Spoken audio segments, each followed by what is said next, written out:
کریں گے، اسلام کے اندر جتنی قربانیاں، جتنے مصائب سے آقا کریم صلی اللہ علیہ وسلم گزرے ہیں اور آپ کا خاندان گزرا ہے، شاید ہی کوئی گزرے گا۔ ٹھیک ہے؟ کیوں؟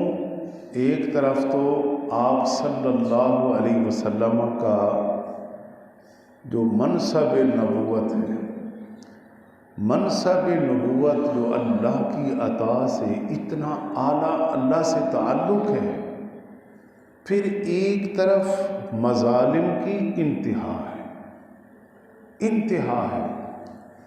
تو آج ہم شعب ابی طالب کے حوالے سے 2-3 حصے اس کے زیر گفتگو کرتے ہیں کہ یہ واقعہ کب پیش آیا تھا۔ یہ واقعہ اس وقت پیش آیا کہ جب مشرکین مکہ نے فیصلہ کر لیا کہ ہم آپ صلی اللہ علیہ وسلم کو کسی حوالے سے بھی نہیں چھوڑیں گے، ہم انہیں قتل کر کے دم لیں گے۔ کفار نے یہ فیصلہ کر لیا کہ ہم آپ کو قتل ہی کریں گے، اور رات دن وہ اسی اپنے اس مشن کو کامیاب بنانے کے لیے وہ رات دن آپس میں میٹنگیں کرتے اور کفار اکٹھے ہوتے اور اسی میں لگے رہتے۔ جب حضرت ابو طالب کو پتہ چلا کہ مشرکین مکہ آپ صلی اللہ علیہ وسلم کو قتل کرنے کا منصوبہ بنا چکے ہیں، تو میرے عزیزو، حضرت ابو طالب جو ہے نا، آپ صلی اللہ علیہ وسلم سے انتہا درجے کی محبت کرتے تھے۔ اتنی محبت کرتے تھے کہ خود اپنا تن من دھن آپ صلی اللہ علیہ وسلم پر قربان کرنے کے لیے تیار رہتے تھے۔ تو آپ نے پھر بنو ہاشم خاندان کو اکٹھا کیا۔ جب سارے اکٹھے ہو گئے، بنو عبد المطلب سب اکٹھے ہوئے، تو حضرت ابو طالب نے کہا کہ قبل اس کے کہ مشرکین مکہ اپنے ان برے عزائم کے اندر کامیاب ہوں، ہمیں یہاں سے ہجرت کر جانی چاہیے۔ ہم آپ علیہ السلام کے لیے، اب آپ دیکھیں کتنے خاندان آپ علیہ السلام کے لیے مکہ المکرمہ کو چھوڑ کر شعب ابی طالب کے اندر جا بسے۔ اور شعب ابی طالب کون سی جگہ تھی؟ یہ 2 پہاڑوں کے درمیان ایک گھاٹی تھی جو وراثت کے اندر حضرت ابو طالب کو ملی ہوئی تھی۔ تو یہ سب لوگ وہاں پر منتقل ہو گئے۔ جب یہ وہاں منتقل ہو گئے تو اب مشرکین مکہ نے پھر بھی پیچھے نہیں ہٹے۔ انہوں نے اب یہ منصوبہ کیا کہ جو لوگ آپ صلی اللہ علیہ وسلم کا ساتھ دے رہے ہیں، ان سب کا ہم بائیکاٹ کرتے ہیں۔ اب سوشل بائیکاٹ کے اندر کیا چیزیں طے کی؟ پہلی چیز یہ رکھی کہ کسی قسم کا کوئی لین دین ان سے نہیں کریں گے، یہاں تک کہ رشتے ناتے جتنے بھی معاملات ہیں سب ختم، اور پھر کھانے پینے کی اشیاء تک شعب ابی طالب کی طرف ہم نہیں جانے دیں گے۔ اللہ اکبر! جب یہ ساری چیزیں طے کرتے گئے، بچیوں کے رشتے ناتوں تک پابندیاں، اور آپ دیکھیں خدا تیری قدرت کہ آپ صلی اللہ علیہ وسلم کے دفاع کے لیے ان سب خاندانوں نے سب کچھ برداشت کیا۔ جب یہ لوگ وہاں چلے گئے تو اب میں نے تو باتیں کرنی ہیں آپ علیہ السلام کی، کہ آپ صلی اللہ علیہ وسلم کی پہرے داری اور حفاظت کا حضرت ابو طالب کتنا خیال کرتے کہ رات کو جب سونے کا وقت آتا آپ صلی اللہ علیہ وسلم کو ایک مقام پر سلا دیتے، جب سب لوگ سو جاتے تو پھر وہاں پر اپنے بیٹے کو یا بھائی کو سلاتے اور آپ صلی اللہ علیہ وسلم کو دوسری جگہ منتقل کرتے۔ یہ سارا کام حضرت ابو طالب کرتے تھے کہ آپ صلی اللہ علیہ وسلم کی حفاظت کے لیے رات کو جگہ بدلتے تھے کہ کہیں مخالف کسی طریقے سے کامیاب نہ ہو جائے اور اپنے برے عزائم کے اندر آپ علیہ الصلوۃ والسلام تک پہنچ کر وہ کامیاب نہ ہو جائیں۔ تو اس طرح سے حضرت ابو طالب رات کا نظام چلاتے تھے۔ اور پھر مشرکین مکہ نے اور جو سب سے بڑا تکلیف دینے والا نظام قائم کیا وہ یہ تھا کہ انہوں نے منڈیوں میں، بازاروں میں دکانداروں سے یہ کہا کہ شیب ابی طالب سے کوئی شخص بھی کوئی چیز خریدنے کے لیے آئے تو اتنے مہنگے داموں انہیں دو کہ وہ لے ہی نہ سکیں، وہ خرید ہی نہ سکیں۔ خدا تیری قدرت، آخر ظاہر ہے انسان ہے، وہ جب بازار میں چیز لینے آتے، ایک تو ان کے پاس وہاں کوئی ذرائع نہیں ہے، کوئی اسباب نہیں ہے، کوئی وسائل نہیں ہے، پھر بھی تھوڑا ہمت کر کے جب یہ بازار میں آتے تو اتنا ریٹ لگا دیتے۔ اب اس سے پتہ چلا کہ مسلمانوں کے لیے جناب یہ اس قدر ریٹ اونچے لے جانا تاکہ ایک مسلمان بھوکا مر جائے، تو یہ تو کفار کا طریقہ ہے، یہ مشرکین مکہ کا طریقہ ہے۔ اہل ایمان تو ایک دوسرے سے محبت کرتے ہیں، اہل ایمان تو وہ مناسب دام و چیز دیتے ہیں کہ ہمارا غریب بھائی بھی اپنے بچوں کی پرورش کر سکے۔ لیکن آج آپ دیکھیں کئی گروہ پکڑے ہوئے ہیں، یہ حالت ہے جناب کہ چیزیں سٹاک کر لیتے ہیں، چھپا لیتے ہیں، پھر مہنگیاں کر کے دیتے ہیں۔ تو یہ طریقہ اسلام کا نہیں ہے، خیال کریں، یہ طریقہ اسلام کا نہیں ہے، یہ تو کفار کا طریقہ ہے کہ جو آج ہمارے مسلمان اسی طریقے کو اپنائے ہوئے ہیں، اور جبکہ اس وقت کفار یہ کام کرتے تھے۔ لیکن جب بازار سے کوئی چیز نہ ملتی تو پھر جو شیب ابی طالب سے لوگ آئے ہوتے وہ روتے روتے خالی ہاتھوں واپس ہو جاتے، جبکہ وہاں خواتین اور بچے اس انتظار میں ہوتے کہ کوئی چیز بازار سے ہمارے لیے آئے گی اور ہم کھا کر اپنی طبیعتوں کو سکون پہنچائیں گے۔ لیکن جب بڑی دیر کے بعد دیکھتے کہ جانے والا بازار سے خالی ہاتھ لوٹ رہا ہے تو ان پر کیا گزرتی ہو، کس طرح روتے ہوں گے۔ اللہ اکبر، سیرت کی کتابوں کا مطالعہ فرمائیں کہ جناب یہ حالت ہو جاتی تھی ان کی کہ جب بچے بھوک کی وجہ سے بلک کر روتے تھے تو ان کے رونے کی آواز دور دور تک سنائی دیتی تھی، لیکن کفار اتنے بے رحم تھے کہ انہیں ترس نہیں آتا تھا، انہیں ترس نہیں آتا تھا۔ لیکن قربان جائیں، آپ صلی اللہ علیہ وسلم کے لیے بنو ہاشم، بنو عبد المطلب اور حضرت ابو طالب کا خاندان یہ سب کچھ برداشت کر رہا تھا کہ آپ صلی اللہ علیہ وسلم کو کوئی تکلیف نہ پہنچائے۔ اب آپ دیکھیے نا، آج کون کس پر جان دیتا ہے، آج کون کس کے لیے قربانیاں پیش کرتا ہے، لیکن انہیں معلوم تھا کہ رسول اکرم صلی اللہ تعالی علیہ وآلہ وبارک وسلم کا مرتبہ اور مقام کیا ہے، جبھی تو وہ قربانیاں پیش کر رہے تھے۔